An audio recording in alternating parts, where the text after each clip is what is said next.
So as I said, my background as a hedge fund manager, I've also written about investing. And that's the insights I'm going to share with you, both as a practitioner and as somebody who's written about it. And I've written about it, including in the FT, for about the last 20 odd years.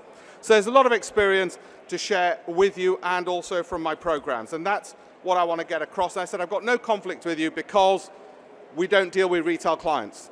It's that simple. But I want retail clients to know what we know about investing. Because a lot more regular people, whether they're professionals or business owners, leave it too often and pay fat fees to fund managers, or at least don't even know what questions to ask them, or they spend their lives working incredibly hard in their businesses or in their professions, and they don't have their money working hard for them. So they bust a gut making 100K a year or 50K a year, or I don't know, maybe even be bust a gut making $1 million a year. But the money just sits there. Whereas that money could be earning more than you're doing in your salary, and that's the point of it.